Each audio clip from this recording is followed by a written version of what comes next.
banyak evaluasi lah untuk kurang lebih perjalanan 15 tahun ini untuk mangrove. Jadi Pak Dukuh waktu mudanya itu membentuk KP2B. Kalau Karang Taruna itu kan desa ya Mas ya. Kalau kita itu cuma dusun Bares itu. Jadi makanya KP2B, Keluarga Pemuda Pemudi Bares. Jadi kalau KP2B itu yang di mangrove itu ada 2 divisi. Yang satu divisi konservasi, yang satunya lagi divisi edu ekowisata. Jadi 2 divisi itu lebih cenderung ngelusi di mangrove. 90-an ya itu memang di sini tuh ini banyak kegiatan seperti apa? Illegal fishing lah bahasa tren sekarang itu. Jadi ada yang strom, ada yang racun itu kan. Nah itu kebetulan paling parah itu ya di Opak itu, di Sungai Opak itu, yang sekarang jadi kawasan mangrove itu juga di sungai-sungai itu. Nah dari situ KP2B memiliki divisi bakti sosial. Salah satu bidangnya adalah penyelamatan lingkungan perairan itu. Terus kebetulan tahun 2003 KP2B memang gencar juga di Opak ya, di Opak, di Sungai Opak itu gencar karena memang ya tadi cukup masif ininya pelanggaran ataupun illegal fishingnya. Nah di situ tahun 2000 awal itu Mas Imron, Mas Arif, Mas Benu, Mas Wusono, ada Mbak juga saya lupa namanya, itu mengadakan uji coba tanaman pantai ya belakangan ini apa akhirnya diketahui jenisnya itu jenis mangrove itu.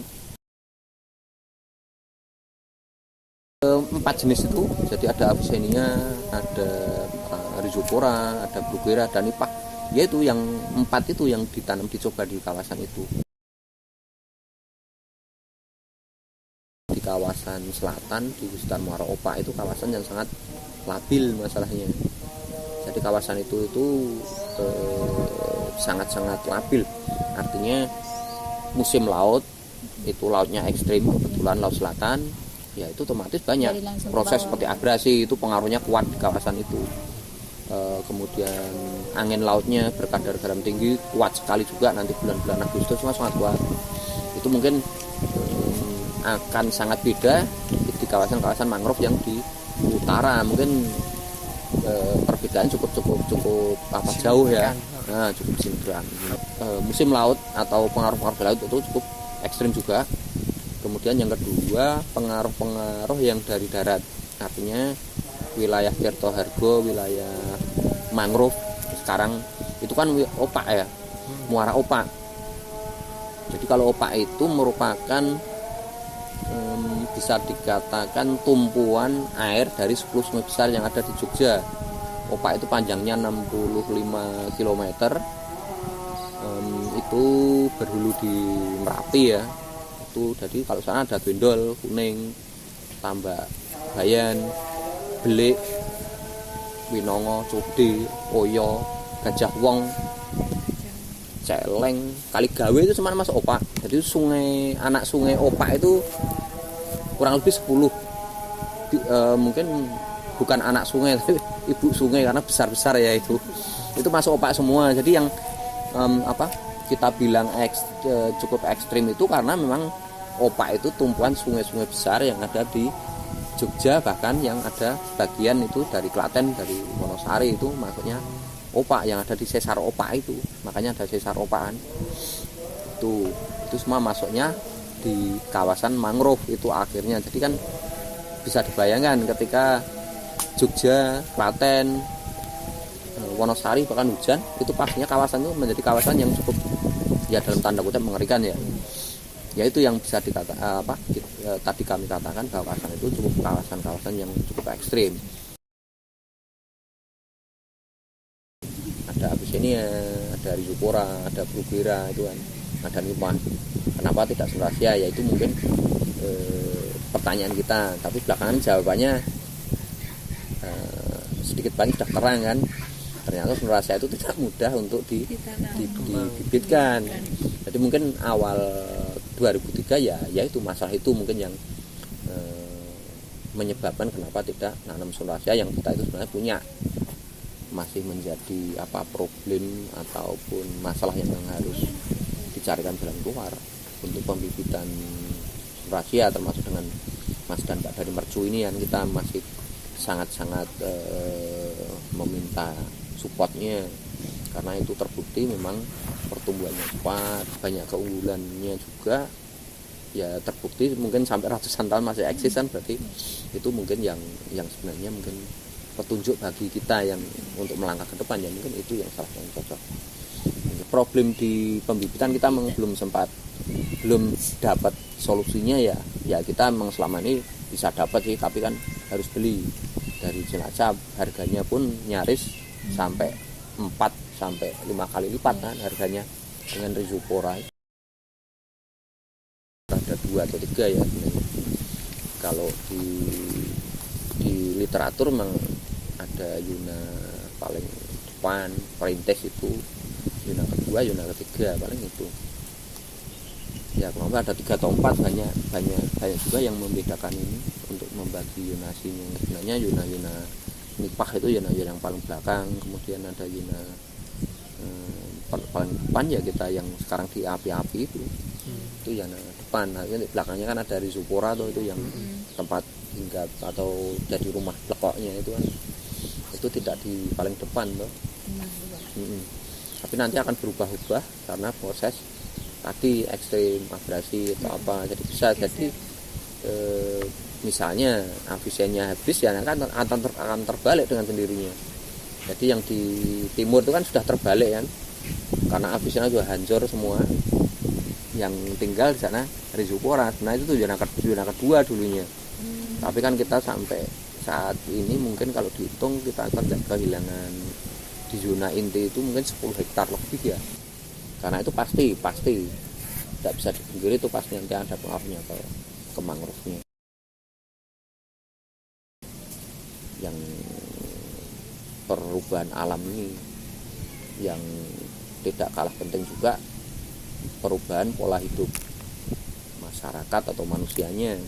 Sampahnya itu yang luar biasa itu kan, ya hal seperti itu yang mungkin harus tidak bisa kita abaikan. Faktanya memang mangrove saat ini mendapatkan tekanan yang cukup berat, baik dari alam sendiri ataupun dari manusia. Kemudian juga hama juga kan sekarang ada ini, jadi mungkin kita hama yang wujudnya ulat sama keong itu kan juga kita memang tidak bisa kita abaikan. Nyatanya kita juga kalau nanam api-api ya walaupun ribuan habis kan akhirnya.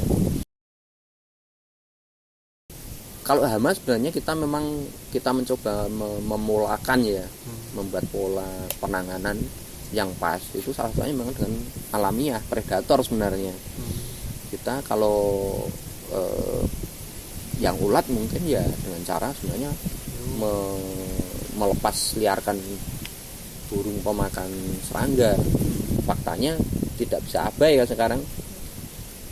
Burung-burung sekarang yang pemakan serangga itu sudah nyaris diperdagangkan, dipelihara, tidak di alam lagi, sudah nyaris hilang, ada beberapa jenis.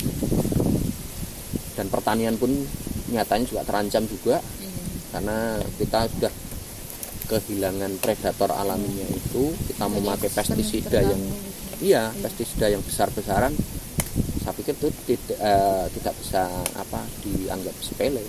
Jadi mungkin ya antisipasinya kita memang harus mengembalikan predator alami. Jadi mungkin karena keong sekarang ada, ya mungkin sebenarnya ada pemakan, tapi sekarang sudah punah. Entah itu mungkin ada pemakaian pestisida, dalam artian memang airnya nggak sehat lagi. Jadi predatornya yang makan keong, entah itu makan telurnya atau makan apanya, itu udah mati mungkin seperti itu, ataupun sudah berkurang banyak. Avicennia itu dimakan ulat yang jenisnya sama, ulat jati itu. Jadi mungkin dulu tidak ada ulat karena mungkin predatornya masih banyak. Mungkin burung, mungkin kalau di sini yang nama lokalnya itu beranjangan ya. Kemudian perja misalnya itu kan, itu laku kan, dijual mahal kan. Decu, yang putih, hitam putih itu sih banyak sekali dulu. Pentet misalnya itu kan banyak di sini dulu, tapi kan ditangkap itu dijual belikan.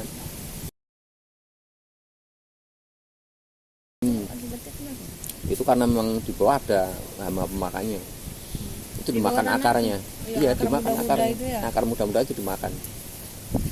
Nah, jadi mungkin sudah keong jenis yang tadi saya bilang kalau api jelas paling hebat ya dimakan keong itu jelas paling dahsyat ya itunya. Hamanya paling seneng lah itu sama akar napas api itu sama batang bawahnya.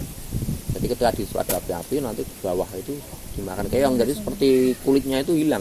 Seperti kalau kita mau cangkok itu kulitnya hilang ya mati kalau seperti itu. Kalau api-api ya mati. Jadi yang paling sering dimakan akarnya atau batang bawahnya itu ya jenis api-api sama Rhizopora itu. Mangrove memang dampaknya ya rumput ya paling enggak untuk peternak ya. Kalau dimulai dengan peternak ya kondisi peternakan itu sebenarnya cukup menjanjikan. Peternak itu sudah bisa dikatakan tergantung kawasan mangrove. Karena di sela-sela mangrove ada rumput dan itu subur. Kemudian perikanan pasti ya. Kalau perikanan di situ kawasan sudah bisa dilihat selama 24 jam itu nyaris pemancing. Mencari ikan juga seperti dicari seperti itu nggak pernah habis kan. Pertanian jelas di utara mangrove sudah menjadi tanaman lahan-lahan yang subur kan, yang aman untuk tanaman pangan atau sayuran dan lain-lain sudah kondusif karena fungsi barriernya itu sudah maksimal toh.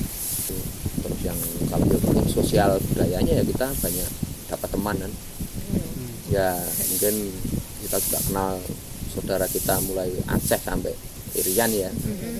Itu banyak ilmu, banyak pola-pola hidup yang mungkin bisa kita ambil yang positif tentunya.